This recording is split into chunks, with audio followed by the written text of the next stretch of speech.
Bonjour, donc présentation du THAT1240 qui est un ampli op qui intègre des résistances, voilà, 4 résistances. Donc un ampli op alimenté en symétrique. Alors au niveau des résistances, si on regarde un peu plus dans le détail, voilà, donc le THAT1240, un gain à 0 dB, intègre R1 et R3 à 9K, et R2 et R4 à 9K aussi.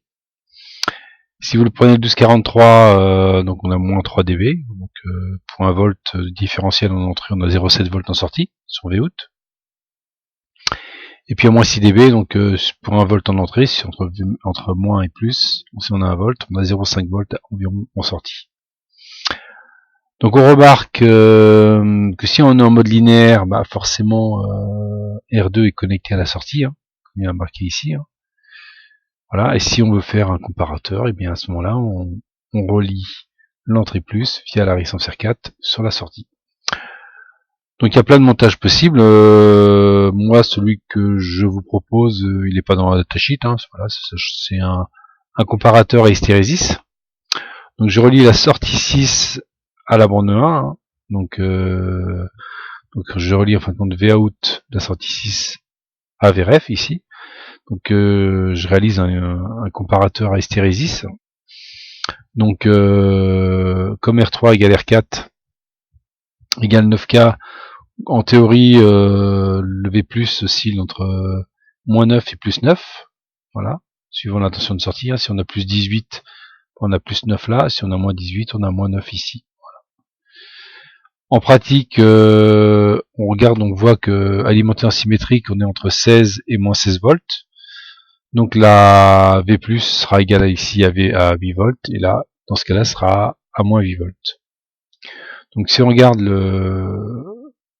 donc là en entrée, on a un signal sinusoïdal qui oscille entre 18 volts et moins 18 volts. On voit que le premier seuil de commutation, il a lieu à 8 volts, hein, 7,88, et puis à moins 8 volts, hein, les deux seuils de commutation. Donc on est en présence d'un comparateur à hystérésis. Voilà, et l'hystérésis, donc on a ici une tension en V+, on a, alors on voit que la borne 3 est à la masse, hein, donc c'est pour vous rappeler ici la borne 3, ici une plus elle est bien à la masse, hein, pour un comparateur à hystérésis. Donc voilà, donc on a un comparateur à hystérésis réalisé avec un ampli op qui intègre des résistances de précision.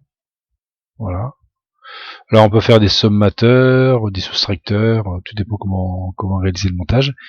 Et puis vous voyez que bah, l'impédance d'entrée, elle n'est pas si importante que ça. Hein. Donc pour tout ce qui est capteur, bon, a priori on devrait avoir, vu l'impédance d'entrée là, on est R1 égale R3 égale 9K, avec R2 à 9K, donc on peut avoir une impédance d'entrée qui vaut 9K ou voire la moitié. Donc là, si on regarde au niveau de la doc technique en ohm, au niveau des impédances, je sais pas si c'est marqué. Ça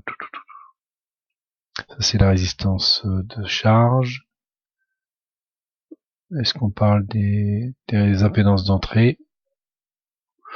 Voilà, on dit qu'on a une impédance d'entrée de 18 kΩ pour le 1240. Ouais, bon, on voit bien. Hein.